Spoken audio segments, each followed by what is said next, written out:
우리나라는 인구 10만 명당 교통사고 사망률이 OECD 가입국 평균의 4배에 이른다고 합니다. 이런 교통사고 발생의 주 원인이 바로 스마트폰이라고 하는데요. 오늘은 골든톡에서 스마트폰 교통사고를 막기 위한 대안으로 주목받고 있는 LED 안전유도 블록을 소개해드립니다. 영상으로 만나보시죠. 보행자의 안전을 위해 설치된 횡단보도. 그러나 횡단보도에서도 보행자가 100% 안전한 것은 아닙니다. 방금도 오토바이가 지금 지나오면서 꼬마에 한번 칠 뻔했거든요. 빨간 불이 아직 안 켜져 있는데도 차들이 진입할 때가 많아요.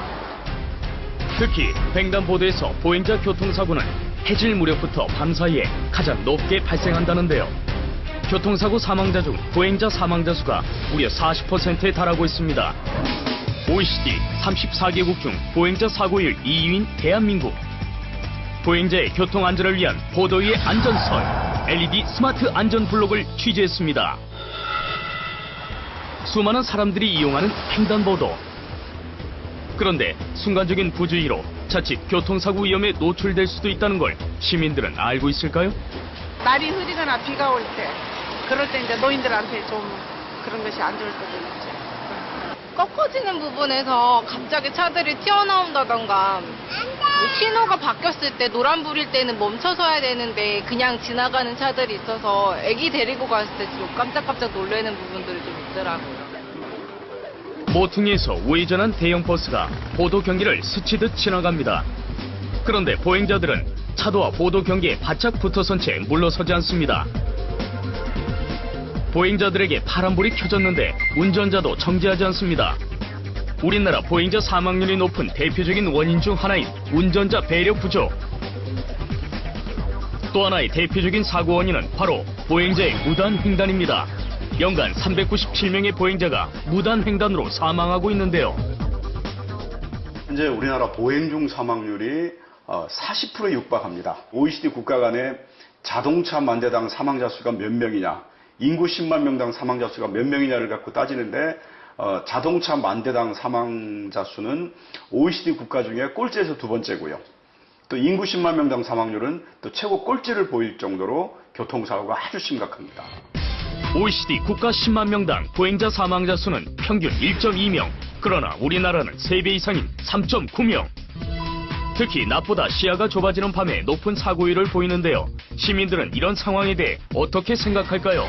일단은 뭐 애들한테는 그래요. 항상 우리가 우측 통행이니까 오른쪽으로 서라.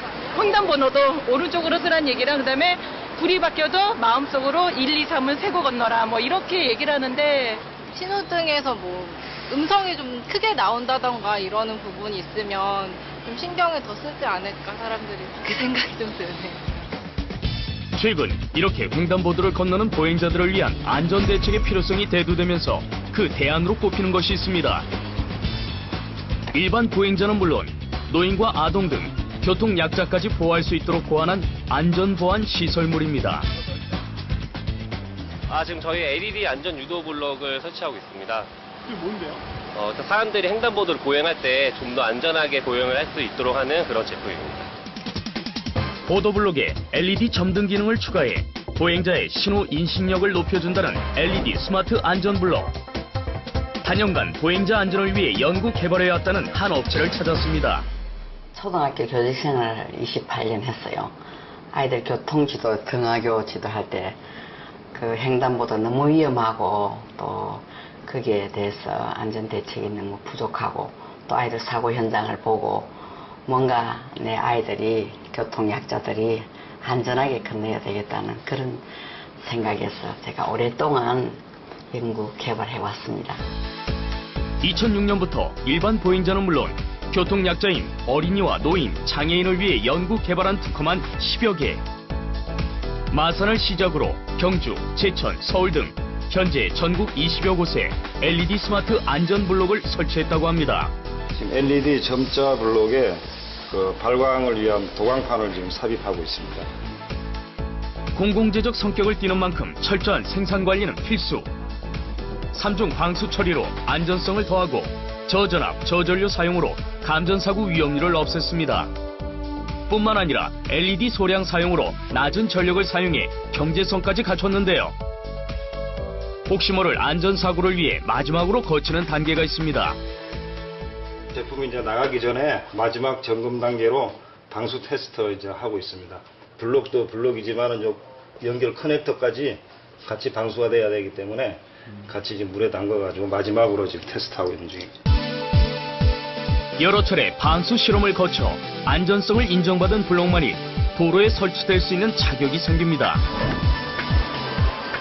방수 실험과 안전 실험에 통과한 LED 스마트 안전 블록이 어떤 식으로 보행자의 안전에 도움을 줄지 알아보기 위해 설치 현장을 찾았습니다. LED 스마트 안전 블록 설치 전후를 비교해보니 낮에는 별다른 차이가 없어 보입니다. 그러나 낮에는 일반 점자 블록처럼 보이던 LED 스마트 안전 블록이 저녁이 되자 눈에 띄게 변화합니다. 가로등이 켜지는 시간에 맞춰 점등하는 LED 스마트 안전 블록. 블록에 불이 들어오자 횡단보도에 뚜렷한 경계선이 생겼습니다. 보행자들도 자연스럽게 뒤로 물러서게 되는데요. 왜 이런 변화가 생기는 걸까요? 내 앞에 그 LED 안전 유도 블록이 있다고 하면은 이게 이 심리적인 저지선 역할을 합니다. 내가 이 선을 넘어가서는 안 되겠다라는 그런 저지선 역할을 하기 때문에 당연히 그 앞에 멈추게 되는 거죠. 그런 식으로 또 멈춰준다면은 사고 위험은 줄어들기 마련입니다. 야간 보행자들에게 심리적 저지선 역할을 하는 동시에 시야를 확보해 안전한 보행을 돕는 효과를 가져온다는 겁니다. 또한 신호 체계와 연동도 가능한데요. 현재는 도로교통법상 신호등과 같은 색을 띌 수 없어 황색으로만 점등하고 있습니다. 신호등이 잘 안 보일 때도 있고 그랬는데 이 바닥에서 환하게 켜지니까 너무 잘 보여서 좋아요. 너무 멋있고요. 이게 안 보이는 부분을 확 눈에 띄니까 안정성이 아주 좋은 것 같아요. 보행자가 안전하게 길을 건널 수 있도록 도와주는 LED 스마트 안전블록. 보행자 교통안전 수준 최하위 국가라는 불명예에서 벗어나 앞으로 더 많은 보행자와 교통약자의 밤을 밝혀주길 기대해봅니다.